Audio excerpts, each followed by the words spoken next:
Hey, what's up guys? Welcome to the channel. We have some breaking news. While it's not 100% official yet, it is looking more and more likely like we are going to get Jon Jones' UFC heavyweight debut at UFC 285 in March of 2023 in Las Vegas. And it's going to be against one of two potential opponents. It's either going to be Jon Jones versus Francis Ngannou, which is a no-brainer. That's the fight all the fans want to see. Or we are going to get a matchup out of left field, which is Jon Jones versus Curtis Blaydes. And not only do I believe that Jon Jones versus Curtis Blaydes is a real possibility, I think there is a chance that the UFC makes Blaydes versus Jones for an undisputed heavyweight title, which would be absolute insanity. But we're going to look at the report from MMA Junkie. We're going to look at an interview that Francis Ngannou's head coach, Eric Nixick, did with MMA Junkie that shed some light on this situation as well. And also, I'm going to give you my opinion on what I think ends up becoming the main event of UFC 285. So you look at Jon Jones, he's been out of action for almost 3 years. If he does not fight until March, he will be out of action for over 3 years. His last fight was against Dominic Reyes in February of 2020. There has been 3 light heavyweight champions since Jon Jones has last fought. Jan Blachowicz, Glover Teixeira, and now Yuri Prochazka. I mean, this is absolute insanity. He last fought Dominic Reyes, who's damn near retired at this point. I mean, Jon Jones has been out forever. But this report, along with some tweets that Jon Jones has put out, which I've talked about in earlier videos, leads me to believe that Jon Jones has come to terms with the UFC. I believe they have struck a deal. Jon Jones has been asking for more money. He's been notoriously hard to negotiate with the UFC. I believe they have come to terms, and I believe that's why this news has come out. Another reason, which we're going to talk about later in the video as well, why this news has come out. But I think Jon Jones is ready to go. I think he signed a new deal with the UFC, and I don't think there's any problems on Jon Jones' end. So why didn't the Stipe Miocic fight happen? Well, Stipe Miocic, he hasn't fought since March of 2021, and it doesn't look like he's coming back. And if you look at the MMA Junkie report, it says the UFC wanted Stipe Miocic versus Jon Jones and tried for multiple dates. Negotiations with Miocic have not resulted in anything substantial. And what this leads me to believe, Stipe Miocic is notoriously hard to negotiate with as well. Stipe Miocic is just happy being a firefighter. It wouldn't shock me if Stipe Miocic never comes back. If he can't get the deal he wants, he strikes me as the type of guy that says, you know what, I'm good. And that's why there was rumors of Jon Jones versus Stipe Miocic in September. There was rumors of Jon Jones versus Stipe Miocic at MSG in November. And then there was rumors about Jon Jones versus Stipe Miocic at UFC 282, which is about 2 weeks from now in December. And that's why none of these fights came to fruition. Because eventually, once they got a deal with Jon Jones, they weren't able to get a deal with Stipe Miocic. So apparently, according to MMA Junkie, Stipe Miocic is completely out of the picture. Now let's move on to an interview that Eric Nixick, who is the head coach of Francis Ngannou, did with MMA Junkie. And I'm paraphrasing what he said, but essentially what he said is a UFC exec called me recently and said, when will Francis Ngannou be ready and who is his preferred opponent? Which obviously doesn't necessarily matter. You know, this could just be some talk about, just getting some answers from his head coach. The UFC could go in a completely different direction. But Eric Nixick said that he said, we can be ready in March and we'd like Jon Jones. And apparently the UFC exec completely agreed with him. And that's the fight that they're targeting. And it is believed that originally the UFC was trying to put Jon Jones versus Francis Ngannou on UFC 282 in December, but Ngannou wasn't going to be healthy at that point in time. Well, also, you look at this report and it's saying basically, it's going to determine whether or not Francis Ngannou is healthy in March, whether or not Curtis Blaydes gets this title shot, whether it be an interim title shot or undisputed title shot.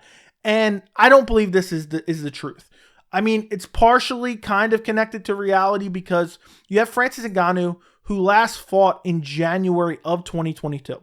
He fought Cyril Gane. The UFC was rooting heavily against Francis Ngannou in this fight. And what they wanted to happen, they want Cyril Gane to win that fight because Francis Ngannou was refusing to sign a contract extension. And the Cyril Gane fight was the last fight on his deal.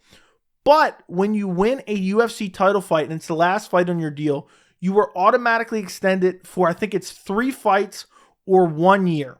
So Francis Ngannou, he had knee injuries. He went into the fight injured. He had his knees repaired after UFC, whatever UFC, I think it was 270 against Ciryl Gane, and he was going to be out for a year anyway. So it was perfect timing for Francis Ngannou.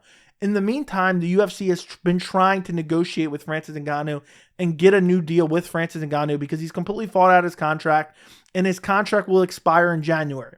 But even after Ngannou's contract expires, he has a 3-month exclusive negotiating period, which means Francis Ngannou cannot negotiate with any other promoter even after his contract expires. So Francis Ngannou won't be able to talk to any other MMA promotion, any boxing promotion until April of 2023. Then on top of that, and I've talked about this in countless videos, but I have to put this in there. Then after that, UFC has an exclusive matching period, which is usually 12 months, which is a year, obviously. So even after, the contract expires, even after the extra 3 months of exclusive negotiating, then if Francis Ngannou signs a deal elsewhere, the UFC has the opportunity to match it. And the UFC hates when especially big name guys fight out their contracts. They're pissed that Francis Ngannou did it. And now Francis Ngannou kind of bet on himself and won. He beat Ciryl Gane. And now the UFC kind of has to pay him. And they're trying to negotiate with him, and they're trying to come to terms with him. And I think the UFC, deep down, Dana White, the UFC, all the fans, of course, we want Francis Ngannou defending his heavyweight title against Jon Jones. And I think no matter what, barring a setback, it seems to me, based on his coach, and his coach said they're already training at this point as well in the interview, it seems to me that Francis Ngannou will be ready in March, health-wise. But what it really comes down to is a backup plan in case the UFC cannot come to terms with Francis Ngannou. That's what this is. So the UFC is saying, look, we're going to try to make the Jon Jones-Francis Ngannou fight. This is the fight all the fans want to see. But if we can't make that come to fruition, we have a backup plan, and we're going to do Jon Jones versus Curtis Blaydes, because that's still a big fight. Jon Jones making his return, making his UFC heavyweight debut is still a massive fight. And I believe if Francis Ngannou sticks to his guns, I think we may end up with Jon Jones versus Curtis Blaydes, not only for an interim title, but for an undisputed title. I could see them saying Francis Ngannou stripped or Francis Ngannou vacated the belt. They won't say that. They'll say stripped. And they'll say he didn't want to fight. That's what Dana White will say. He didn't want to fight. But the truth will be the UFC didn't want to pay Francis Ngannou to fight Jon Jones. But I'm hopeful that Jon Jones versus Francis Ngannou does come to fruition. I think it's one of the biggest fights the UFC can make. I mean, it would be massive. So I'm really hoping that it happens. Francis Ngannou is on an absolute tear right now. He won the belt, against Stipe Miocic, brutally KO'd him, then defended against Ciryl Gane. They made an interim title in the meantime, even though Francis Ngannou had just fought. 4 months later, they're making an interim title belt against Derek Lewis and Ciryl Gane. The reason they did that is, again, because Francis Ngannou wanted to fight out his contract, and they wanted to be vindictive to him. So what actually happens here?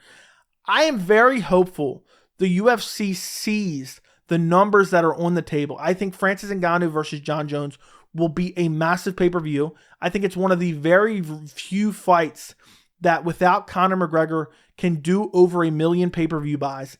And I think the UFC has to find a way to come to terms with Francis Ngannou and make this a massive heavyweight fight, because Jon Jones, for all intents and purposes, I know some people say the Dominic Reyes fight. You also have the Matt Hamill fight where he technically got DQ'd. But Jon Jones is undefeated, and he's the consensus light heavyweight GOAT. Then you have Francis Ngannou. Is there anybody scarier on the UFC roster than Francis Ngannou? I mean, he's brutally knocking guys dead. And then you add to the intrigue that this will be Jon Jones' first fight at heavyweight. I think the UFC can't leave that money on the table. Don't get me wrong. Jon Jones versus Curtis Blaydes would sell decently, but it's not going to be the same as a Francis Ngannou fight. And I don't know what they have to do to come to terms with Ngannou, because he says he wants a clause in his contract to be able to go box. And I don't think the UFC wants that. So I don't know if push comes to shove, is the UFC willing to give him that option? And is Francis Ngannou willing to take a contract that doesn't have that option? So it's going to get very interesting. And if Francis Ngannou doesn't come to terms, we're going to end up with Jon Jones versus Curtis Blaydes. And Curtis Blaydes, don't get me wrong, I'm very intrigued in this matchup, But Curtis Blaydes, it's just not the same as Francis Ngannou, versus Jon Jones. This will be a very compelling fight. I'm happy to see Jon Jones at heavyweight, regardless of who's it's against. But, it would be, honestly, it'd be disheartening to see a Jon Jones versus Curtis Blaydes, because then, and I know if he loses to Curtis Blaydes, it is what it is. But then there is a real possibility at that point in time we never get Jon Jones versus Francis Ngannou, because Curtis Blaydes is one of the best heavyweight fighters in the world. I know his last fight against Tom Aspinall, there was the weird injury in the first 10 seconds of the fight. But Curtis Blaydes has nasty power. He has excellent wrestling, and he is a massive heavyweight as well. And there's a real chance that Curtis Blaydes goes out there and destroys Jon Jones and destroys any possibility of a Jon Jones versus Francis Ngannou fight. So I'm hoping that doesn't happen. I'm hoping the UFC doesn't strip Francis Ngannou, and I'm hoping in March at UFC 285, we get Francis Ngannou versus Jon Jones for the UFC Undisputed Heavyweight title, because I believe Francis Ngannou will be healthy. The one other thing I wanted to talk about is I believe this was put out there. I don't know who exactly. I think it's an anonymous source that reported to MMA Junkie, and I know we have the information already from Eric Nixick as well, but not the Curtis Blaydes piece of information. And the reason I believe this information has been leaked out there is a negotiation tactic by the UFC. The UFC is saying to Francis Ngannou, and they've done this plenty of times before. They did it before with Rafael Dos Anjos, Khabib, and Eddie Alvarez. There was a title situation there where they teased a fight to one fighter because the other fighter was having negotiating issues, and they were saying, well, we'll just move on. And I think what the UFC is doing with this Curtis Blaydes potential matchup, they're setting up a backup plan that they are willing to go with, but they're putting that information out there so they can use it as leverage against Francis Ngannou. And also, just announcing that they're targeting Jon Jones versus Francis Ngannou in general puts fan pressure on Ngannou, on his camp. Will he cave to that and end up signing a deal that he doesn't feel is right for him? I doubt it. He's stuck to his guns for this long. I have a hard time believing some simple peer pressure and some fan pressure is going to make him sign a contract that he doesn't believe is worthy. But I'm really interested to see how this all plays out. But I believe at the end of the day, the UFC has to find a way to make Francis Ngannou versus Jon Jones. It is one of the biggest fights in MMA history, in my opinion. I couldn't imagine the spectacle that would be seeing Francis Ngannou and Jon Jones stand across the cage from each other. I absolutely have to see that fight, and that is at the top of my list for most anticipated MMA fights that is not currently booked. So I'm hoping the UFC finds a way to make it happen. I think all the fans want to see it, and I'm really hopeful UFC 285, it will come to fruition, and we will get Francis Ngannou versus Jon Jones. Let me know what you guys think of all this down in the comments. Don't forget to like the video, and thank you so much for watching.